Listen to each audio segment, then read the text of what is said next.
Slow Restaurant Month is here. This January, let's show some love to our local eateries during their slow season. Restaurants across San Luis Obispo are stepping up with delicious menus and amazing deals. Don't miss your chance to taste the best of slow. Head to visitslow.com/restaurant month today. You're Up and Adam. Check your systems are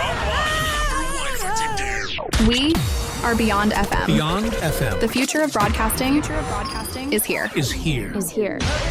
Up and Adam with Adam Montiel. It's community content from Concentrate. It's Up and Adam with Adam Montiel. Some say life is where it begins.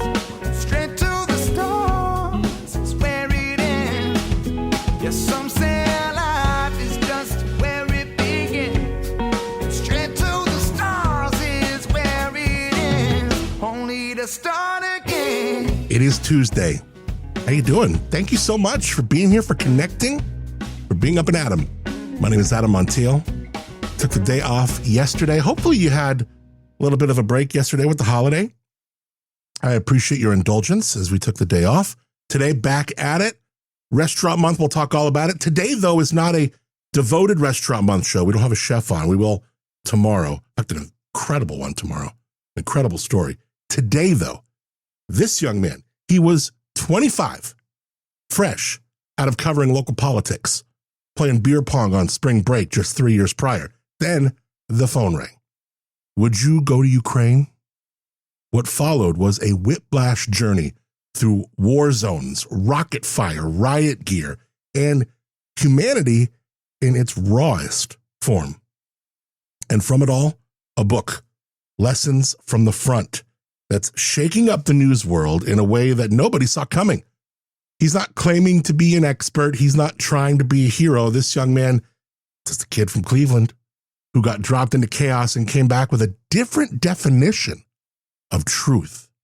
Coming up in just a few minutes, war correspondent Robert Sherman joins me to talk about humility, home, and what happens when your life literally depends on the next question that you ask. I think he's the youngest war correspondent on TV. He's on the show today. Before that, let me tell you about Restaurant Month. We mentioned it a second ago. January, you might be feeling that budget a little tight from the end of last year, but your appetite still wants to live large. San Luis Obispo, Restaurant Month. Let's do this. We are just got a little over a week left, right? Well, 11 days. 11 days left, a little less than 2 weeks. More than 60 local eateries, breweries, wineries, cafes are rolling out deals. We're talking about discounted dishes, happy hour specials, and full-on pre-fee menus at some places. And the best part, they actually pencil out. They make a lot of sense. January, usually a slower month for these spots. So this is the perfect excuse to show some local love to those places that keep slow so delicious year-round. And maybe even try a spot that you always want to do but never got around to.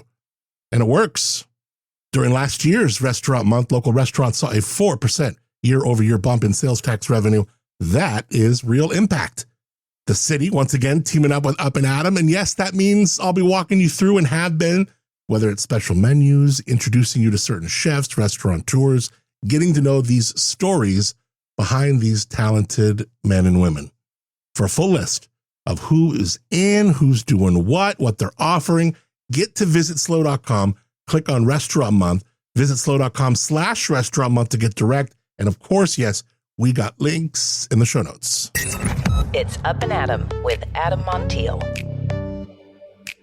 All right, my guest today isn't here to explain war.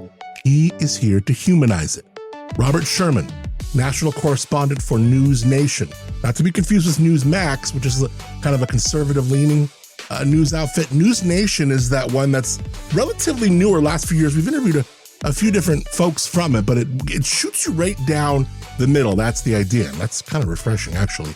But this guy, just 25 years old, found himself reporting from the front lines of Ukraine and the Middle East with nothing but a backpack, a mic, and really a mission to listen. His book, Lessons from the Front, isn't a memoir from a seasoned war reporter. It's something rarer, a humble, unfiltered account from a young journalist who let the conflict teach him in real time. This isn't about geopolitics, it's about people. It's about fear, it's about family, and the moment war makes you redefine everything you thought you knew. Welcome to the show, Robert Sherman. Thank you for being up and at 'em. Where are you? Can you tell me where you are? I am in Cleveland, Ohio. I'm where the magic all began, baby. That is nice. I love it. Hometown. Dude, I'm really thrilled to talk to you. I've been watching your work for a while, and when I saw this opportunity, I was like, damn, I am stoked to talk to you. So thank you so much for being up and at 'em, man.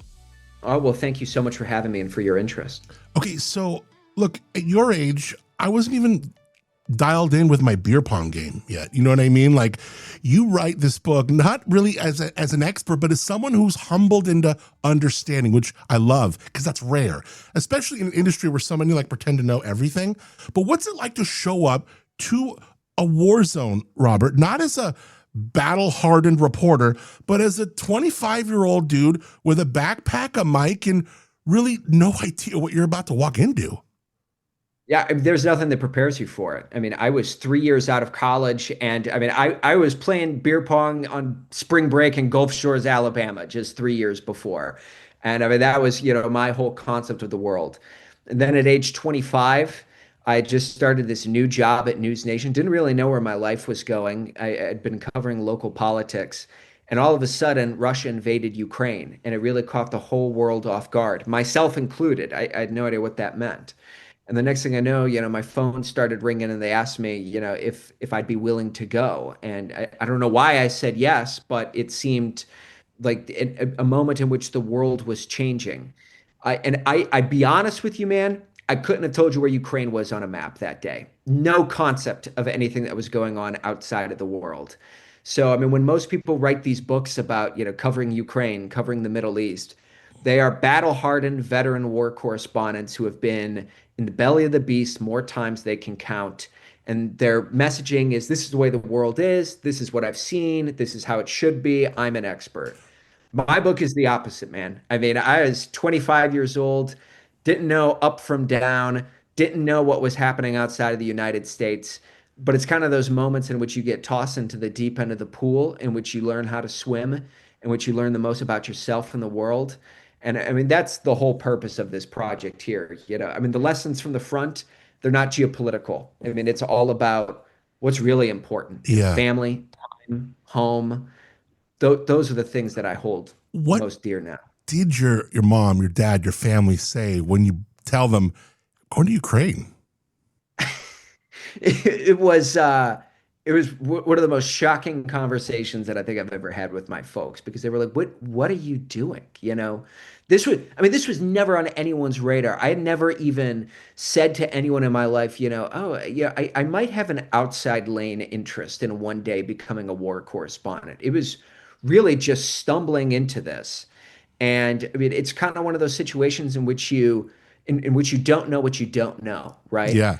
And first day on the ground in Ukraine, quickly realized, wow, I mean, I really have a lot to learn about the world. Wow. And then it was one day on the ground in the Middle East, 1 year later, in which I was more so saying to myself, I actually don't know much of anything.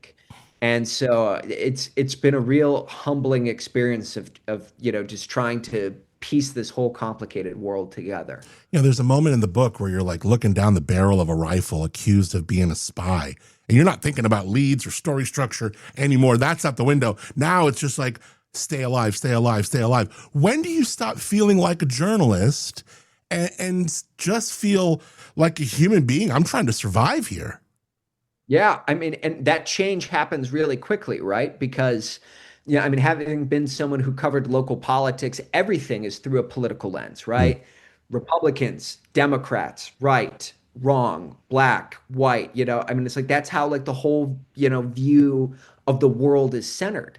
But then, when you're in a war, I mean, you quickly realize when you look people in the eyes and their number one objective is survival, or when you experience that yourself, in which I just want to get out of this situation.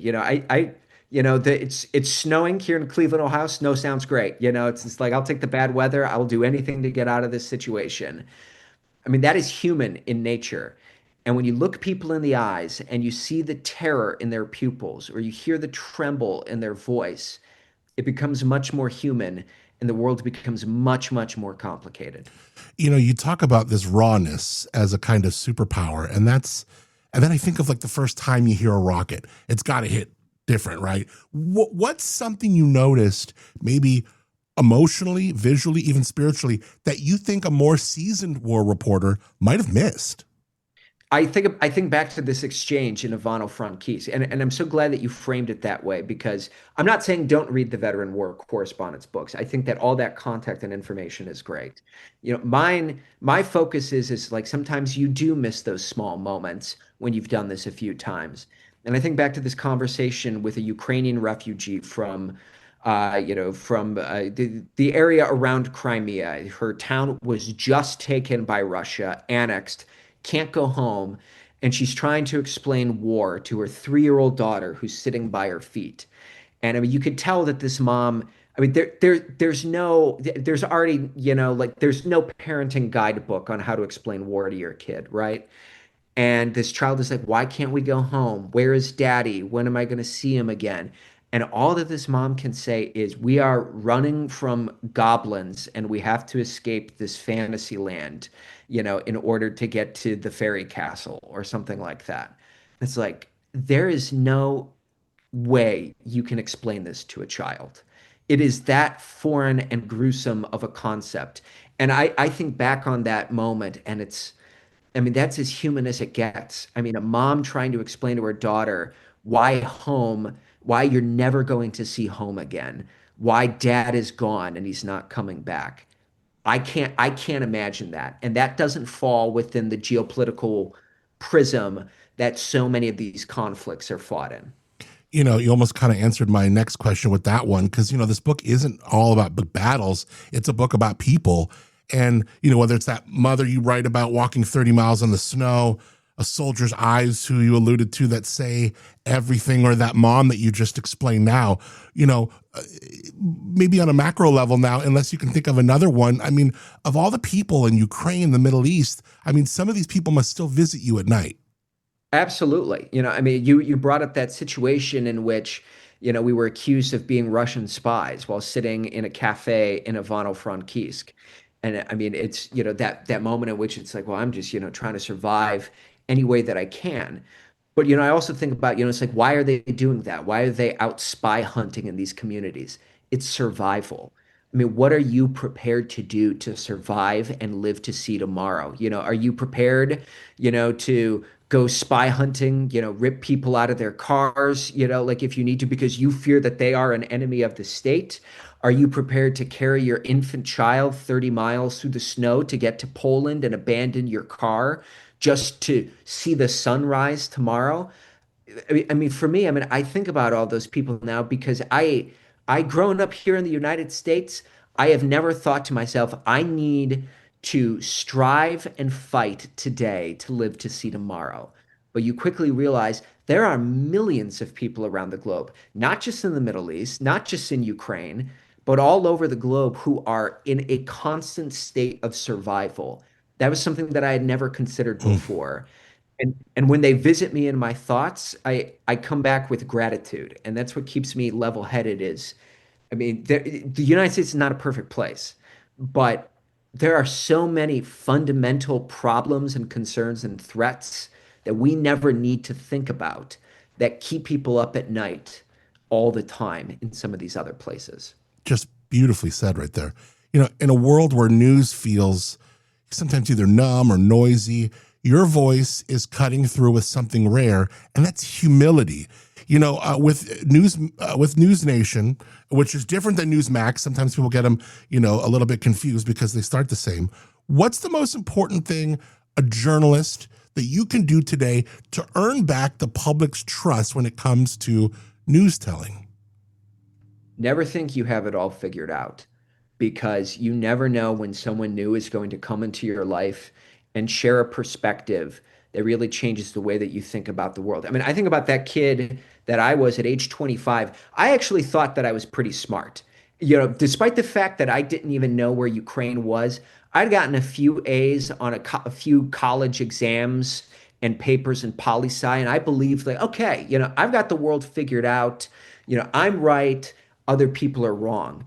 But then when you have this influx of new perspective and you cross paths with new cultures, and you realize that there are whole, groups and societies and languages out there that you didn't even know existed yesterday, how can you possibly think for a moment that you've got the world figured out?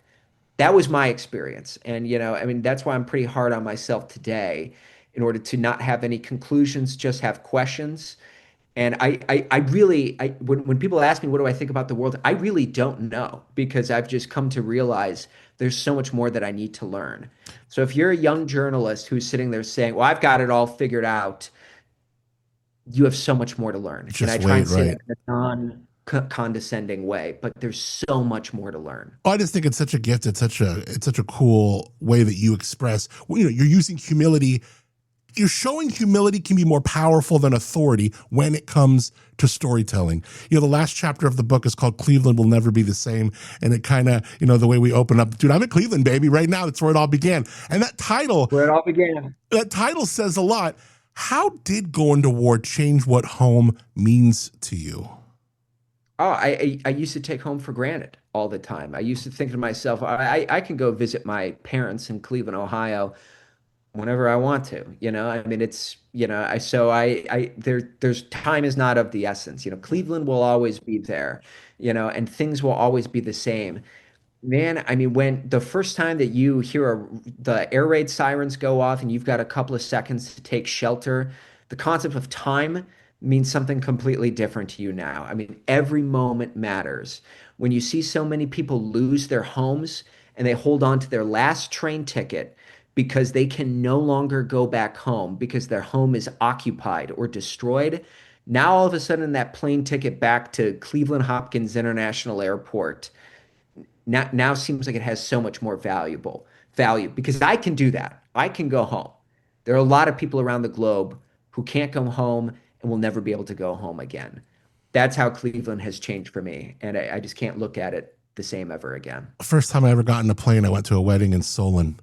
And it was... There you go. Man, the book is fantastic. I would love to cross paths with you again, Robert. Thank you so much for being Up and Adam. This conversation really meant a lot. Thank you so much for having me. Appreciate it.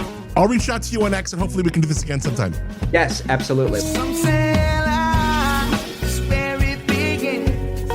Straight to the stars is where it ends. Only to start again. All right, you can grab a book wherever you get your books. Go directly to robertshermantv.com to learn more. Watch his work, stay connected. Again, all those links in the show notes. Can't thank Robert enough for being Up and Adam. All right, well, I think we got one more warm and sunny day before cooler weather and maybe even a little drizzle sneaks in. I don't think we got like real rain, but we're going to get some drizzle. It's moving in for a little bit, I think all over the place. So we'll see how it goes down. But man, this weather, right? It has been just beautiful. Some of those days, a few days ago, were like well into the 80s. Like over the weekend and stuff. Man, gorgeous. I hope you were having a great week. Thanks again for your indulgence when we took yesterday, the holiday, off. Got a big show all week long. Lots of fun shows, lots of fun guests. Gonna get down and dirty on some things, so I'm excited to do it. Excited to bring you some great shows for the rest of the week. Want to thank Moonshiner Collective for being original music on the show called Start Again. Also, Josh Clapper, Chiasa Clapper, our friends from Tamber Winery, for giving us the Tamber Lowbrow Studio. You can taste their wines in the village of Arroyo Grande. TIMBRE, tamberwinery.com. Check them out. They are great people who make fantastic wines. Brand new episode of Where Wine Takes You, published on Friday. Part 2 of my conversation with Scott and Vikel Hawley of Torin. That publishes later today. So we had a long chat. It was great. Such a great chat. I so enjoyed this couple. I love when I get a chance to sit down with a man and woman, that are a couple, that are doing like business together, but also like living a dream together. There's something really cool about those conversations. So definitely encourage you to listen to part 1 that came out on Friday. Scott and Vikel Hawley from Torin Wines, a brand new episode, part 2 from that really great comprehensive conversation. Publishing today, Where Wine Takes You. Wherever you're hearing this podcast, you can hear that one. All right. Till tomorrow. I'm Adam Montiel. Appreciate you connecting here, rating, reviewing, subscribing to the show wherever you listen to it, sharing it with a friend. Really helps build the community. Thank you again for being Up and Adam. Some say life is where it begins. Straight to the stars is where it ends. Only to start again. Let's start again. We'll start again. Let's start again.